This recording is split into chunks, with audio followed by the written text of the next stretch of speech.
Welcome to the Mayor's Show. Very important show today. A lot of information for everyone out there. I have an expert with me here today, and it's our Sergeant Adam Schwartz, who is a special investigation expert on what goes on with drugs. It's important that you really listen close today and watch. He has a lot of important things to show us and a big message to get out there. Probably the biggest problem we have today is the drugs. It's just incredible. It's an epidemic. It's running wild. We're fortunate to have a police force like we have here, and when you hear all the things that Adam talks about, you'll understand why, and hope we learn something, as I do on a daily basis here. It's incredible, some of the things that go on. But Adam, Sergeant, good to have you here today, and I welcome you. Adam is also a liaison to our Drug and Alcohol Committee, who have a charge to help out in that area on drugs and alcohol too. So you have many, many jobs to do, and a very, very, very important job. Adam, I know you're an expert on this. You actually teach, I understand, a lot that goes on. I see things that I couldn't believe here today, and I'm going to let Sergeant Swartz take over now. So if you want to start out wherever you'd like to talk about of all the problems that we have.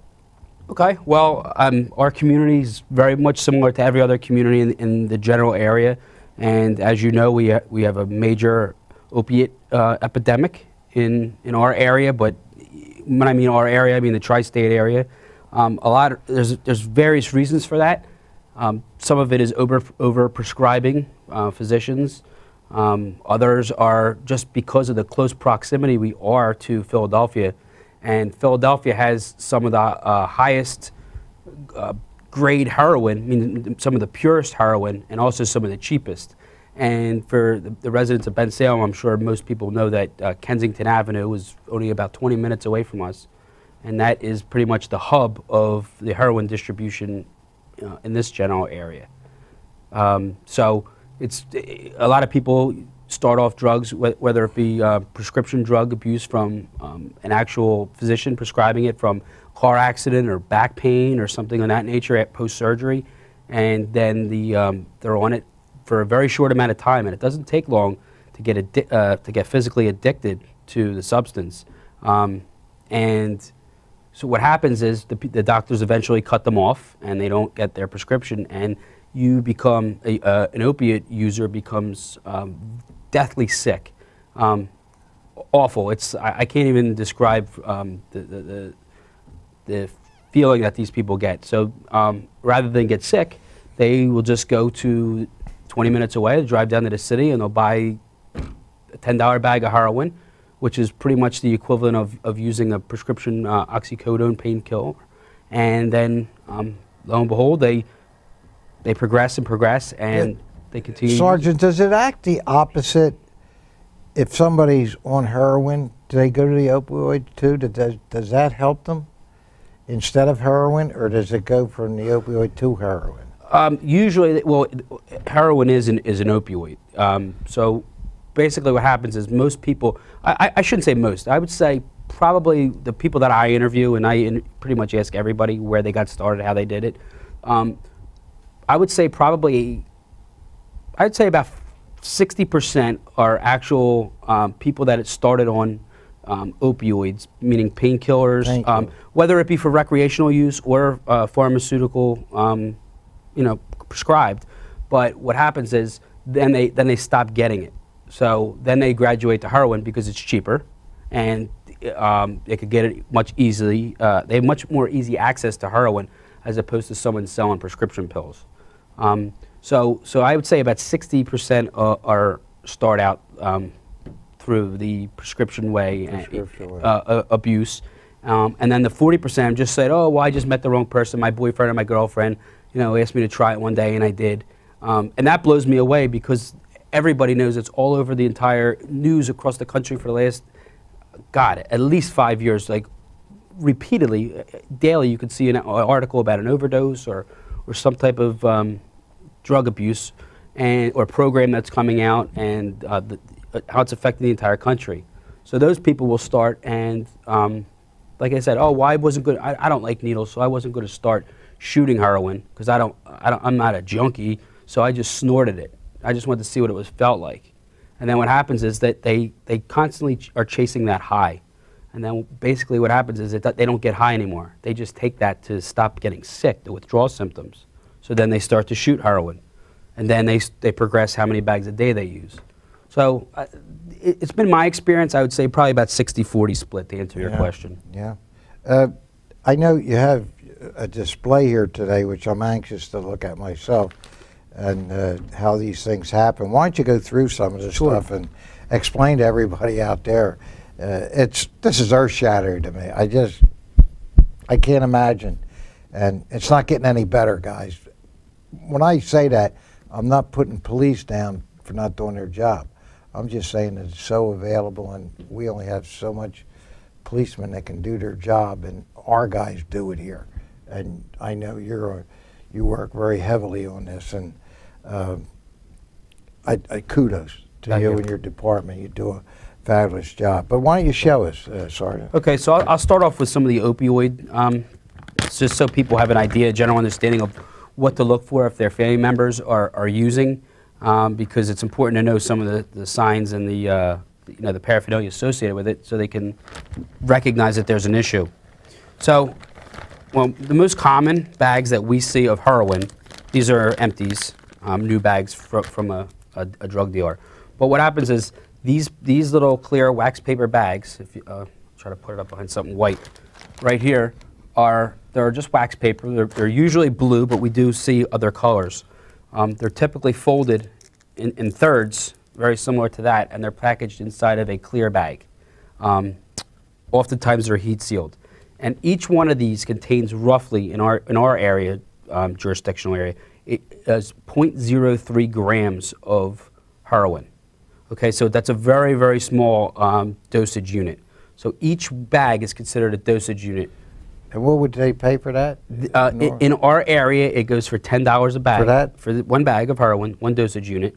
And typically, users, it's very difficult to put a number on. Usually people start out with doing one bag, but I've arrested people that do upwards of 30 bags a day. Oh my God. So you're talking a $300 habit a day, which is why we see it on some of these other things. The retail thefts are... Yeah, where are they going to get the money? They're going to steal the money. All kind of things happen from drugs. I think the statistic is 90% of the people incarcerated have something to do with drugs. Yep. 90%. Yep, one way, one form or another. And most families, I don't know anybody that doesn't have some type of drug problem through some portion of their family, whether it be a distant relative or somebody. I don't think I've ever talked to anybody about drugs and said, "Hey, do you know anybody that has it?" And Sarge, it's not because of fluid families or poor families. This is across the board. We're hearing it every day. Absolutely. Absolutely. We have people in million-dollar houses that are drug abusers. And it's just horrible, and it's very, very difficult to get off of. So what happens is typically in our area, each bag is $10, and 14 bags together is a bundle, and that's how drug dealers will sell them. So what will happen is you'll see 14 of these bags together, and you'll see the little, I don't know if I have any actually in here. Oh, I do. Some of these, you're going to see these little rubber bands. Now, normal law-abiding citizens who have kids shouldn't be worried if they have these things because they're called rainbow loom for kids. And in fact, my daughter made me a bracelet. That's what that is. So, but again, if you're 30 years old and you don't have children and you're a single guy and you live by yourself and you have a friend that comes over and sees these, chances are they're not doing rainbow loom. This is indicative of heroin. So what happens is the heroin users will use some of this paraphernalia right here. They'll take the bundle of heroin that they spend $100 on, and they'll come up from the city. And oftentimes they don't even make it back to Bensalem. That's how crazy addictive this is. As soon as they buy it in Kensington, they'll drive 5-10 minutes away, not even, park in a parking lot, and they'll start to inject it right in their arm, right in the middle of a parking lot. And it's not uncommon. We see it more times than not. So what happens is they'll break these bags open. They want to get in there very fast. So they rip these open. They're gonna rip that, and they're gonna take this bag right here, and they're gonna put it into. Where's it at? They're gonna put it into a bottle cap with a little bit of water or saline, which you're gonna see in one of these droppers here. And now they use these. This is crazy in itself. They use these baby tiny cotton balls. I don't know if you can see them, but they're each one of them. So, as you can tell, there's You purchase that like that? Yep, they'll come in the needle exchange kits in the city. Oh my God. But what this does is they throw this in there after they mix the heroin, and they'll stick their needle. They'll take the cap of the needle, which is this is a heroin needle. It's not just used for heroin. Diabetics use these, but it's a 1 cc needle. So what they do is they'll rip this. Take this out so you can see. What they'll do is, this is how the needle comes, if you can see it like that. And so they're going to take this cap, this orange cap, and they're going to throw it away because they're not really caring about anything except for getting high. So oftentimes they leave that behind. They rip their bag, they throw it inside of the plastic cap, and then they'll take the plunger off, and they'll withdraw that through this little cotton ball right here. And now the drug user, what they think is this is extracting impurities from the heroin. In reality, all it's doing is introducing cotton fiber into your bloodstream, because obviously a little piece of cotton is not going to filter out anything. So this is a big reason why people, real heavy drug addicts, heroin users, will develop abscesses all over their body and on their arms. That's a big portion of why that occurs, because of these little cotton balls. So these are like the pretty much the general signs to look for: the different rubber bands, the small cotton balls. Oftentimes they're going to leave back a bottle cap, and it could be plastic, it could be metal, it could be made of anything, and it'll have a little cotton ball in there with a little bit of a brown, like dried residue. That is heroin every day of the week. Wow. Or I shouldn't say that. It absolutely could possibly be fentanyl. That's another huge danger with the heroin, is people in this area think that they're buying heroin, when in reality heroin is cut with so many different substances and so many different drugs. And the big one right now that everybody's heard of is fentanyl. And what fentanyl is it's actually 80 to 100 times stronger than heroin. And it's very cheap to get, and it's called acetyl fentanyl. And what they do is they cut the heroin with the fentanyl, and sometimes they won't even use heroin. It'll just be pure fentanyl. And that's another thing for me to explain. People think, and they're like, oh, well, there's a bad batch of heroin going around. It's not a bad batch of heroin. That's actually a very good batch of heroin. What a drug dealer does is when they buy a large amount of heroin, they'll cut it up. Typically, they cut heroin 3 times to 1. So they'll cut it with lactose. They'll cut it with, I've seen baby formula. I mean, they cut it with fentanyl, with all different things. But when they first come out, if I'm a drug dealer, I'm gonna put my stamp. If you look at these bags, they're all stamped with different names on them. This one's Transformers. This one's Fire. So let's just say I've been getting my heroin from Mexico for the last 5 years. It's always the same stuff. But what happens is I'm going to introduce my product, and I'm going to stamp it, and I'm going to call it Fire. And I'm going to throw a lot of fentanyl in there, and when people start using it, they're going to start overdosing. So that gives me, as the wholesale distributor of this particular brand of heroin, a good brand name. So heroin addicts want the very potent stuff. They don't want non-potent. Wow, my God. So they're chasing this brand. So what happens is, as a drug dealer, I'm going to take this substance and I'm going to back it down, and I'm going to, so I make more profit on it. And then I'm going to switch stamps, and I'm going to call it Transformer, and I'm going to do the same thing. I'm going to add a lot of fentanyl in there, and people are going to start dropping dead and overdosing, and then that's the cycle. So that's what these people are chasing, is the... Terrible. Yep. Now, another important thing, like we were talking about with pills, is, in my opinion, it's the average person does not use heroin or have an opiate problem.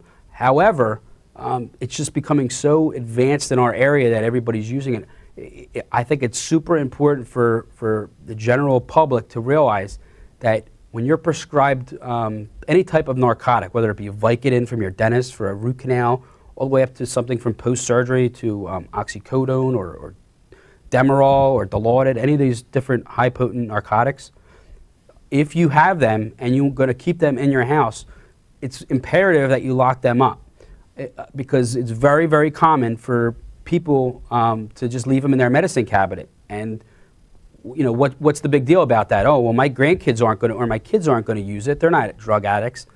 But what people don't realize is when they get a delivery of furniture or if something comes to their house, and a lot of times people will just say, hey, can I use your bathroom? Is it okay? The first thing they do is they're going for that medicine cabinet, and they're going to look. And if they have a drug problem, they're going to steal those pills. And who's going to know when 6 months later, all of a sudden, you need those pains because your back's acting up again, or the pills, and then all of a sudden now you don't have any pills, and you're like, well, what happened to my pills? So it's imperative because those drugs absolutely make their way back to the street. You know, it reminds me, if you have them and you want to get rid of them, just bring them here to town. We have drop boxes here to get rid of those pills. There's no sense even keeping them. If you're not using them, get rid of them. I mean, that makes no sense to me why somebody would keep them there. If you had, in most cases, maybe you use a couple, maybe you had your knee done or, God forbid, something, right? Yep. Well, as soon as you're done, I mean, they shouldn't prescribe that many to begin with. That's the big problem. Yeah, that's what we're trying to, you know, to get something legislated on that end. But if you do have them, bring them back here to the township. There's a drop box, get rid of them. And I think this year in Bucks County alone, 22 tons. Yep. I think pills. It was 22. Yes, I believe something like that. We have the highest pills amount. have been turned back. Well, go ahead. What other things do you have to show us? So like I said, that's the most important as far as the heroin goes. But it's becoming a much bigger problem in our area. You're going to see these sometimes these tourniquets. And where they get these is the needle exchange program, because in Philadelphia, and again, we're 20 minutes away, they want to stop the health epidemic, which is the HIV and the hepatitis problem stuff, so they exchange needles. So you could throw your old needles out at certain locations in their area, and they'll give you a kit, which oftentimes includes a tourniquet, new needles, these cotton balls, these types of saline, these little tubes that they use because they want you using cleaner stuff.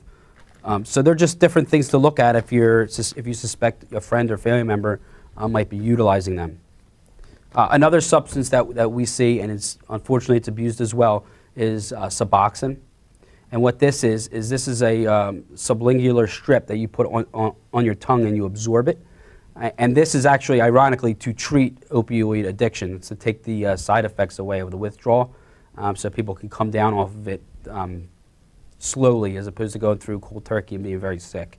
But these are highly abused as well. So, as you know, all of our police officers in the community in Bensalem carry the Naxalone, which is the nasal spray, for this overdosing. And we've had very high success rate, upwards of 25 saves with that to date that I know of. But this is also the exact same substance. It's buprenorphine and Naxalone. So that's what that is. But this is very abused too. And an average person that sees this little strip, you know, inside of a wallet or something isn't even going to think twice about it. What is it? But it's important for everybody to realize what that is, that strip, because this is a sign right here that at least somebody that you know is either being prescribed this or buying this illicitly on the streets to help overcome their opioid addiction. So that's important. Let's see what else. Well, I have a bunch of marijuana stuff. I don't know how we are for time, but where do you see this? I mean, I was shocked. Today I'm shocked. I understand you can buy these things, but I was shocked. If everybody can see that, that's a regular Diet Coke can. They come in every different make, manufacturer. It could be Miller Lite, it could be Coke, it could be Sprite. It doesn't matter the brand. But what this is a secret hidden compartment. And if you feel it, it feels just like a regular soda can. If you put it in the refrigerator, it'd be cold just like a regular can. But what happens is you unscrew the top right here, and inside of here, if you look, hopefully you can see that. That right there is, it goes, I mean, my finger can't even hit the bottom of that. A false bottom can, that's what they call them, and it's a storage area for illicit substances. So just make sure that you realize that these are out there, and when you check, sometimes people search their kids' bedrooms and they say, well, I know my kid's not involved in drugs because I searched his bedroom and he doesn't have anything. But meanwhile, would you, if you were out patrolling, some of our officers, and they saw that in the car, would they try to, or are they aware to try to unscrew it or something? Yep. Really? All of our officers, well, I shouldn't say all, but the majority of them have received extensive training in narcotics identification, and that's part of it, is these traps and compartments. And they could be bought over the counter? Yes. I don't want to tell people where to buy them. No, please. But yes, you can get them on the internet. You can get them at actual stores. Unbelievable. Close by. And then, again, we have Pringles. So look at this. The bottom unscrews on that as well. And it's pretty deep. So like I said earlier, that a lot of times parents say that they do a good job of checking their kids' rooms, and that they don't believe that they're using because of the fact that they can't find anything. But people have to look hard because these kids are very smart and savvy. This is a Pringles can, and again, I can't even. It's pretty deep. It's probably about 6-7 inches deep of a false bottom can. So, and we recovered a large amount of methamphetamine in this particular can. Can you imagine the jobs that our police have? Can you imagine the job of all these things and trying to sort all this stuff out?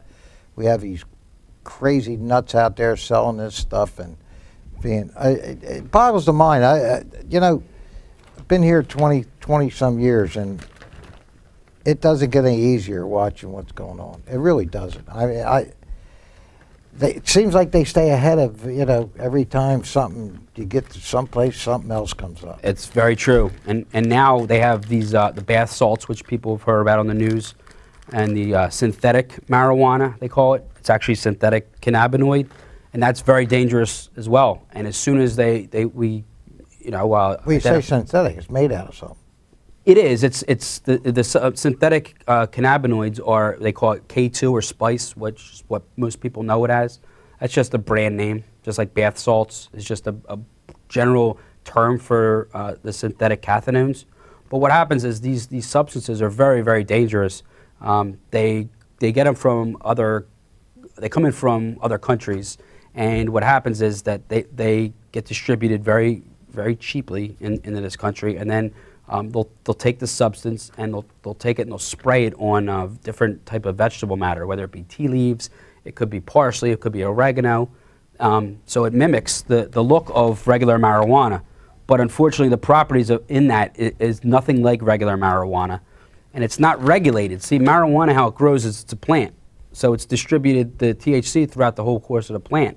But if you take a tray of synthetic or just vegetable matter, and you take it on a garden sprayer and you spray different areas in that pan, you're not evenly distributing that substance. So that's why you and I might purchase the same exact batch of the synthetic marijuana, and how it works for you is completely different than how it works for me, because you may be getting a very little bit of the substance, whereas I may be getting right where they sprayed it a little bit too long. So it's very dangerous, and you don't know what you're getting. I hope everybody's really paying attention to some of these things, because look for the signs too. I mean, the sergeant's been telling us all kind of stuff. I don't know how you keep up with all this stuff, but we have to. You know, I know how important treatment is. I know how important it is. More beds for more people. By the way, if you have a problem here at Bensalem, just call either my office or the police department, and they'll make sure that they'll get somebody a recovery of someplace, a bed as they call it. Mm-hmm. So I want you to know that's out there. I personally have a problem that I don't understand, this war on drugs that we've been hearing all these years. I don't get it. There's no war on drugs as far as I'm concerned. Our war is here every day trying to get the bad guys from distributing, trying to. The victim's the person that ends up using this stuff and needing a bed. Well, if we could only stop this and, you know, all this stuff coming in, and I just happen to think that there is a way of doing that, and someday hopefully we'll get the real war on drugs going, because I'm telling you, that I don't know, Sarge, I don't know how you do it. I really don't. With an epidemic, if we had answering calls with overdoses, I mean, it's not, you think it's one time every 3 weeks. This stuff is happening every single day. Yep. It's terrible. Again, you know, everybody out there knows I support our police department 1,000%, and I always said that's nothing I will ever cut.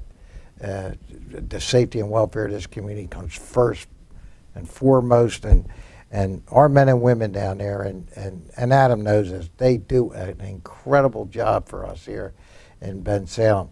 And geographically, where we're located, you said 20 minutes from Philly, and that's the Trenton's on the other end of it.